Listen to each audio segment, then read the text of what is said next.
तो नमस्कार बच्चों, स्वागत है आप सबका ब्राइट फ्यूचर एकेडमी में। तो चलिए शुरू करते हैं आज का वीडियो। आज के वीडियो में हम लोग पढ़ेंगे 9th का मैथ, ठीक है। और ये हमारा चैप्टर जो चल रहा था वास्तविक संख्याएं और उसका प्रश्नावली 1 का डी। आज हम इस वीडियो में हम लोग देखेंगे उसका 3 नंबर प्रश्न, ठीक है। तो चलिए देख लेते हैं।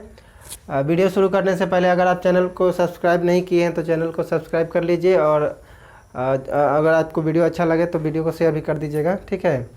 तो चलिए शुरू करते हैं। यहाँ पे जैसे देखिए कि 3 नंबर में पहला प्रश्न जो कह रहा है कि √3 की व्युत्क्रम संख्या कौन सी है। √3 जो संख्या है इसका व्युत्क्रम क्या होगा। तो सबसे पहले पीछे भी हम बता चुके हैं व्युत्क्रम का मतलब क्या होता है। व्युत्क्रम का मतलब है जैसे कि व्युत्क्रम को हम गुणात्मक प्रतिलोम भी कहते हैं, ठीक है। गुणात्मक प्रतिलोम या विलोम एक ही बात है, ठीक है। तो इसका मतलब ये है कि इस संख्या में कौन सी संख्या से हम गुना करेंगे कि 1 आएगा, मतलब कि आंसर 1 हो जाएगा। तो जैसे देखिए यहाँ पे √3 है, तो इसमें हम गुना करेंगे 1/√3 से, तो क्या होगा, यहाँ पे कुछ नहीं है तो 1 है, तो √3 से √3 कैंसिल हो जाएगा, इसका आंसर 1 हो जाएगा, ठीक है। कहने का मतलब ये है कि जब भी हमें गुणात्मक प्रतिलोम यानी कि व्युत्क्रम बोले, कभी भी, ये नीचे के क्लास में भी दिया गया है आप लोग के, अगर आप पढ़े होंगे तो आपको याद होगा कि बस इसको पलट देना है। जो संख्या दिया रहता है उसको पलट के लिख देना है, वही आपका आंसर है। यानी कि इस संख्या का यानी √3 का गुणात्मक प्रतिलोम यानी व्युत्क्रम 1/√3 होगा। क्या होगा, 1/√3। और अगर मान लीजिए कि 1/√3 दिया रहता तो उसका क्या आंसर होता, तो √3 होता, उसको उलट देते, ठीक है। तो जैसे कि ऐसी संख्या से गुना करना है जिससे 1 आए, और जिस संख्या से गुना करने पर 1 आएगा वही उसका व्युत्क्रम होता है, यानी वही उसका गुणात्मक प्रतिलोम होता है। तो √3 का गुणात्मक प्रतिलोम जो है 1/√3। कोई भी संख्या है जैसे कि 5 अगर हम 2 लिखते हैं तो इसका गुणात्मक प्रतिलोम क्या होगा, तो 2/5 हो जाएगा। इस तरीके से बस उसका उल्टा कर देना होता है। तो आप समझ गए होंगे कि गुणात्मक प्रतिलोम क्या होता है, ठीक है। तो यहाँ पे हमारा ये 1 नंबर हो गया। चलिए अगला देख लेते हैं। यहाँ पे योज्य विलोम, योज्य विलोम या प्रतिलोम, ठीक है। यानी कि योग के आधार पे उसका उल्टा प्रतिलोम, ठीक है। तो योज्य प्रतिलोम में क्या होता है कि मतलब इसमें क्या जोड़े, जैसे कि इसमें किससे गुना करे कि 1 आए, ये था। तो इसमें है कि इसमें क्या जोड़े कि 0 आए, क्या जोड़ दें कि 0 आए। तो इसमें जैसे मान लीजिए कि यहाँ पे अगर हम 2 लिखते हैं तो 2 का योज्य प्रतिलोम क्या होगा, तो 2 का योज्य प्रतिलोम होगा -2, क्योंकि 2 में जब हम जोड़ेंगे -2 तभी 0 होगा। क्योंकि यहाँ पे देखिए 2 + -2, 2 में से 2 घट जाएगा, क्या बचेगा, 0। यानी कि 2 में हम क्या जोड़े हैं, -2 जोड़े हैं, तब जाके 0 आया है। यानी 2 का जो योज्य प्रतिलोम होगा यानी योज्य विलोम होगा वो -2 होगा, ठीक है। इसी तरीके से किसी भी संख्या का, जैसे 5 है तो इसका योज्य विलोम क्या होगा, तो -5 होगा। अगर कोई बट्टे में संख्या दिया है 1/4 है, इसका योज्य विलोम क्या होगा, तो -1/4 होगा। इस तरीके से कोई भी संख्या दिया रहता है तो हम केवल उसका चिन्ह बदल देते हैं, यानी कि वो ऋणात्मक है तो धनात्मक हो जाएगा और धनात्मक है तो ऋणात्मक हो जाएगा, ठीक है। प्लस में है तो माइनस में, माइनस में है तो प्लस में। यानी कि जिस तरीके से ये यहाँ पे संख्या दिया हुआ है 3/√2, तो इसका आंसर हो जाएगा -3/2√2। यानी कि केवल साइन यानी कि उसका चिन्ह बदल देना है, उसका जो प्लस या माइनस जो चिन्ह होगा उसको उल्टा लिख देना होता है। तो ये बहुत ही आसान प्रश्न था। हम याद रखेंगे कि व्युत्क्रम यानी कि गुणात्मक विलोम या प्रतिलोम, और ये है योज्य प्रतिलोम। उसमें है कि कौन सी संख्या से गुना करे कि 1 आ जाए, यानी बस उसी को उलट देंगे और काट देंगे, सब कट जाएगा, 1 ही आएगा आंसर। तो उसको उलट देंगे तो वही इसका आंसर हो जाएगा। और इसमें सिर्फ वही संख्या रहेगा, सिर्फ चेंज कर देंगे इसका चिन्ह। अगर प्लस में है तो माइनस में, और माइनस में रहेगा तो प्लस में कर देंगे, ठीक है। तो ये इतना क्लियर होगा आपको। चलिए अगला प्रश्न देख लेते हैं। तो देखिए यहाँ पे हमारा 4 नंबर जो प्रश्न है क्या कह रहा है। तो इसमें दिया है कि 4 का 1 नंबर 2√2 + 5√3 और √2 माइनस 3√3 को जोड़ें, मतलब कि इन दोनों को जोड़ना है। ठीक है, इन दोनों को जोड़ना है। तो चलिए जोड़ लेते हैं यहाँ पे हम लोग। तो सबसे पहले क्या करेंगे हम, 2√2 प्लस 5√3 प्लस, क्योंकि जोड़ना है तो इसको प्लस में करके हम लिख लेंगे यहाँ पे, माइनस 3√3। अब ध्यान से देखिए, आप यहाँ पे √2 है, मतलब 2√2 है, और यहाँ पे √2 है। तो यहाँ पे 2 है, मतलब 2 ठो यहाँ पे √2 है, 2 के गुना में 2 है, यानी कि डबल है।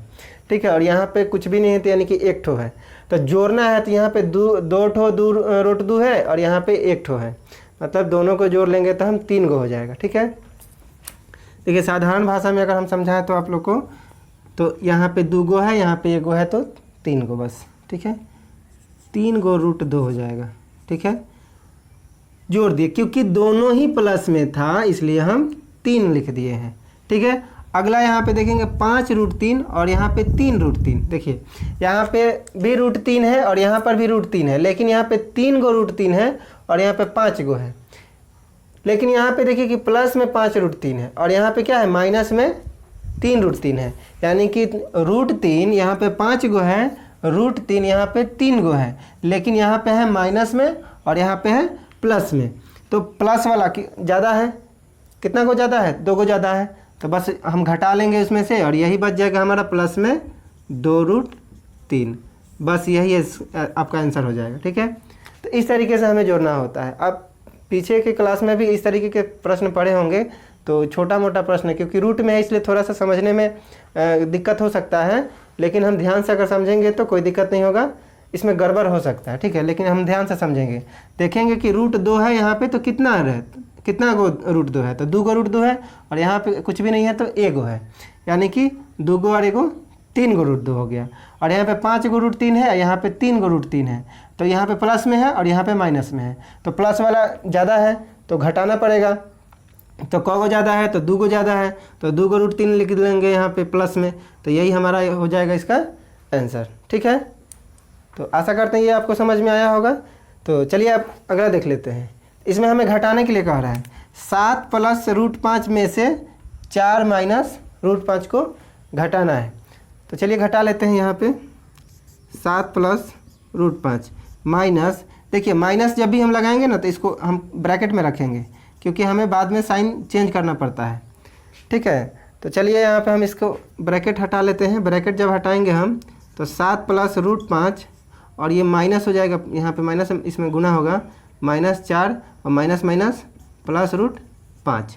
ब्रैकेट हटा दिए तो चिन्ह बदल गया, देखिए यहाँ पे माइनस था तो यहाँ पे प्लस हो गया है। ठीक है, अब हम देखेंगे कि कौन कौन इसमें एक जैसा है, तो उसको हम कर लेते हैं। यहाँ पे देखिए बिना रूट वाला ये दोनों है, यानी 7 गो प्लस में और 4 गो माइनस में, 7 गो प्लस में और 4 गो माइनस में, तो घटा लेंगे इसको, 4 3 7 होता है, यानी कि 3 गो ही ज़्यादा है प्लस में, तो प्लस में 3 हो गया यहाँ पे। और देखिए यहाँ पे ये प्लस में ही 5 है √5 और प्लस में ही यहाँ पर भी √5 है, तो 1 गो यहाँ पर भी है, 1 गो यहाँ पर भी है, तो 2 गो हो जाएगा, यानी कि प्लस में 2√5। इस तरीके से ये इसका आंसर हो जाएगा। ठीक है, आपको ये दोनों सवाल जो है, प्रश्न जो है समझ में आया होगा। तो चलिए आगे बढ़ते हैं, अगला क्वेश्चन देखते हैं। ठीक है, तो चलिए अगला प्रश्न देख लेते हैं। यहाँ पे 3 नंबर आपका, यहाँ पे कह रहा है कि जो है √8 में से 6√1/2 घटाइए, 6√1/2 घटाइए। चलिए हम देख लेते हैं इसको। हम यहाँ पे हम क्या करेंगे, इसको पहले लिखेंगे 8 माइनस 6√1/2। ठीक है, अब देखिए इसमें थोड़ा सा ध्यान से करिएगा आप, थोड़ा सा इसमें करने में आपको दिक्कत होगा, क्योंकि यहाँ पे देखिए ये रूट के अंदर जो है 1/2 है, इसको हमें थोड़ा सा हल करना होगा। देखिए तो सबसे पहले इसको हम गुणनखंड करेंगे, 2 गुना 2 गुना 2, 2 दूना 4, 4 दूना 8 बराबर है। चलिए अब इसको हम क्या करेंगे, 6, इसको हम अलग अलग रूट लगा लेंगे, √1/√2। ठीक है, ऐसे भी लिखा जा सकता है।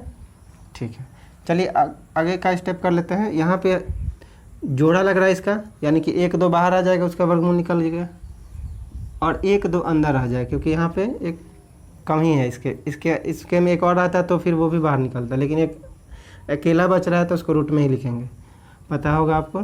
चलिए अगला यहाँ पे हम कर लेते हैं, यहाँ पे जिसे कि हमें पता है कि 1 का वर्गमूल 1 ही होगा तो बटे 1 हो जाएगा, और √2 जो है ऐसे ही रह जाएगा। तो देखिए इसका परिमेयकरण हम कर सकते हैं यहाँ पे, अगर हम इसमें √2 बटा √2 से गुना कर दें, √2 बटा √2 से गुना कर दें तो क्या हो जाएगा।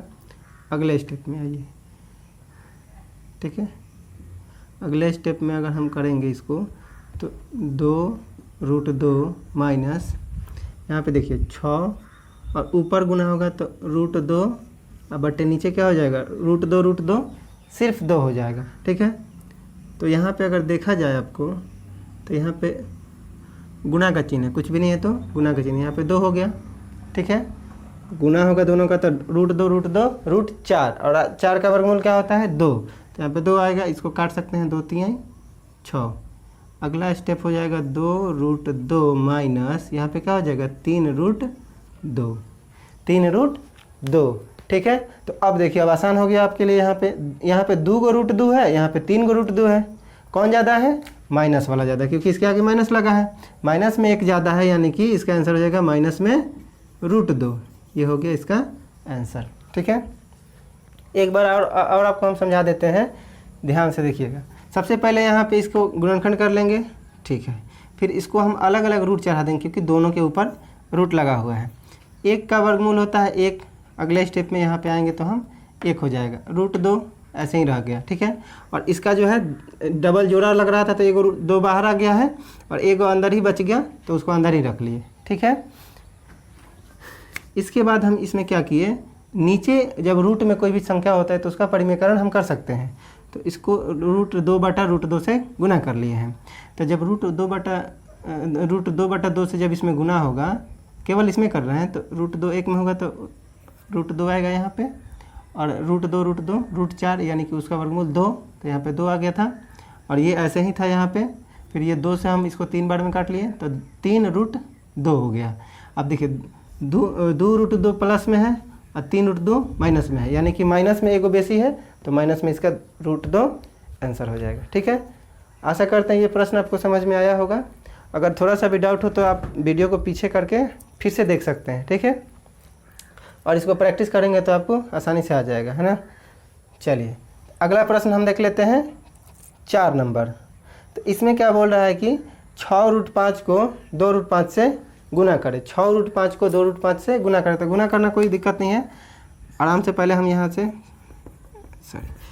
पे इसको लिख लेंगे 6√5 और गुना 2√5। इसमें क्या करना है, हम करेंगे सबसे पहले रूट के बाहर जो अंक है 2 और 6 उसका गुना कर लेंगे, 6 दूना 12, ठीक है।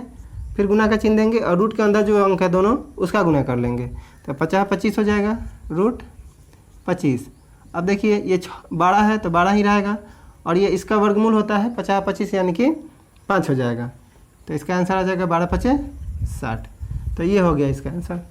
आसान है, बिल्कुल आसान है ये। बाहर वाले को पहले गुना कर लेंगे, फिर रूट के अंदर जो है उन दोनों को गुना कर लेंगे, फिर इसका अगर वर्गमूल निकल रहा है तो वर्गमूल निकाल लेंगे और उसके बाद गुना कर देंगे, तो 12 5 यहाँ पे 60 आ गया, ठीक है।